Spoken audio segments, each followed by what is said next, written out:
అందరికీ నమస్కారం. సరస్వతి తెలుగు సాహిత్యం ఛానల్ కు స్వాగతం. నా పేరు కంబం సిద్ధారెడ్డి. ఈ వీడియోలో నేను నన్నయ్యచే రచించబడిన శ్రీ మదాంధ్ర మహాభారతము ఆది పర్వము ప్రథమాశ్వాసము లోని 32వ పద్యాన్ని ప్రతి పదార్థ తాత్పర్యముతో మీకు వివరించబోతున్నాను. ముందుగా పద్యము. ధర్మతత్వజ్ఞులు ధర్మశాస్త్రంబని అధ్యాత్మ విధులు వేదాంతమనియు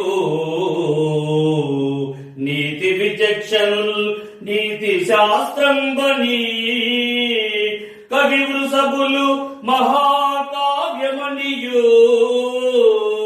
లాక్షణికుల్ సర్వలక్ష్య సంగ్రహమని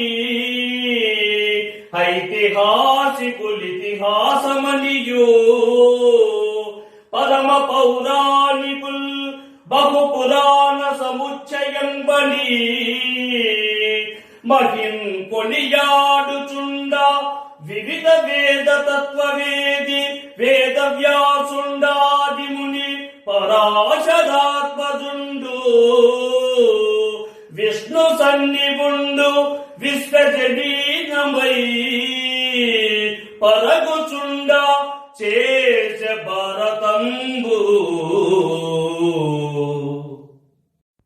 ఇక ప్రతిపదార్థము. ధర్మతత్వజ్ఞులు ధర్మశాస్త్రంబని అధ్యాత్మ విధులు వేదాంతమనియు. ధర్మతత్వజ్ఞులు ధర్మము యొక్క యథార్థ స్వరూపాన్ని తెలిసినటువంటి వారు ధర్మశాస్త్రంబని ధర్మాలను తెలుపునట్టి శాస్త్రమని, అధ్యాత్మ విధులు ఆధ్యాత్మిక జ్ఞానం తెలిసినటువంటి వాళ్ళు వేదాంతమనియు వేదాంత శాస్త్రమనియు నీతి విచక్షణుల్ నీతి శాస్త్రంబని కవి వృషభులు మహాకావ్యమనియు నీతి విచక్షణులు నీతుల పట్ల నైపుణ్యం కలిగినటువంటి వాళ్ళు నీతులను తెలుపునట్టి శాస్త్ర గ్రంథమని, కవి వృషభులు కవులలో శ్రేష్ఠులు మహాకావ్యమనియు ఒక గొప్పదైన కావ్యమని, లాక్షణికులు సర్వలక్ష్య సంగ్రహమని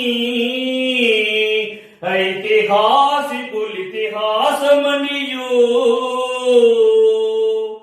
లాక్షణికులు ధ్వని రసం కావ్యం అలంకారాలు మొదలగు లక్షణాలు కలిగినటువంటి వాళ్ళు సర్వలక్ష్య సంగ్రహమని అనేక లక్ష్యాల సమూహ సమగ్ర గ్రంథమని, ఐతిహాసికులు పూర్వ చరిత్రను కథలను తెలిసినటువంటి వాళ్ళు ఇతిహాసమనియు తొల్లిటి కథా గ్రంథమనియు, పరమ పౌరాణికుల్ బహు పురాణ సముచ్చయంబని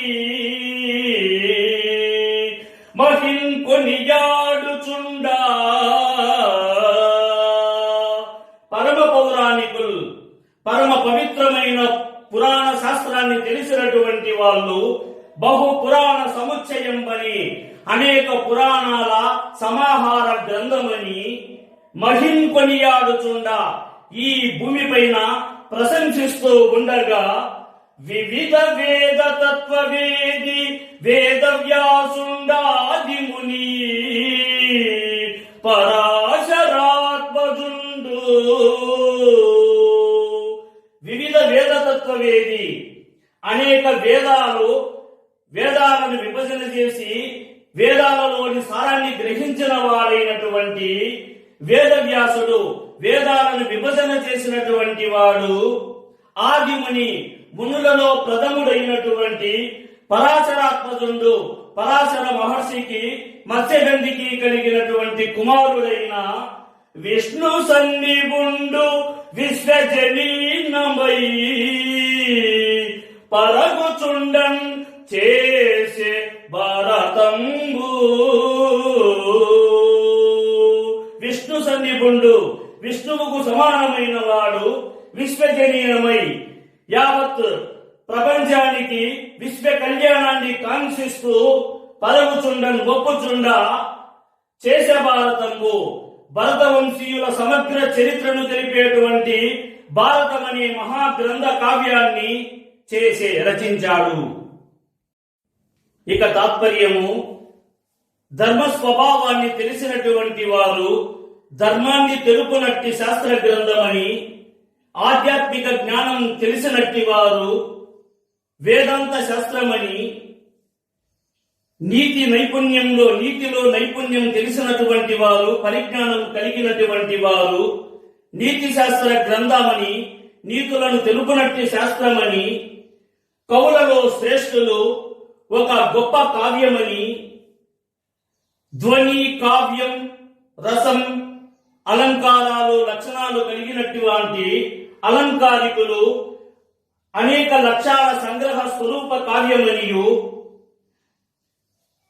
పూర్వకథలు తెలిసినటువంటి వారు తొల్లిటి కథా గ్రంథమనియు, అనేక పురాణాలలో పరిజ్ఞానం కలిగినటువంటి వాళ్ళు సకల పురాణ శాస్త్ర సమూహమని, ఈ విశాలమైన ధరణియందు పొగుడుతూ కొనియాడుతూ ఉండగా వేదాలలోని తత్వసారాన్ని గ్రహించినటువంటి వాడు, వేదాలను విభజన చేసి వేదవ్యాసుడిగా పేరుగాంచినటువంటి వాడు, ప్రాచీన ముని అంటే మునులలో ప్రథముడైనటువంటి వాడు, పరాశర మహర్షికి మత్స్యగంధికి కలిగినటువంటి కుమారుడైన వేదవ్యాస మునీంద్రుడు విశ్వ కళ్యాణాన్ని కాంక్షిస్తూ ఈ భారతం అనే కావ్య గ్రంథాన్ని రచించాడు. ఈ వీడియోని లైక్ చేయండి, షేర్ చేయండి. ఈ వీడియోపై మీకున్న అభిప్రాయాన్ని కామెంట్ సెక్షన్లో కామెంట్ చేయండి. ఈ వీడియో చూసిన సాహితీ ప్రియులందరికీ నా హృదయపూర్వక ధన్యవాదములు.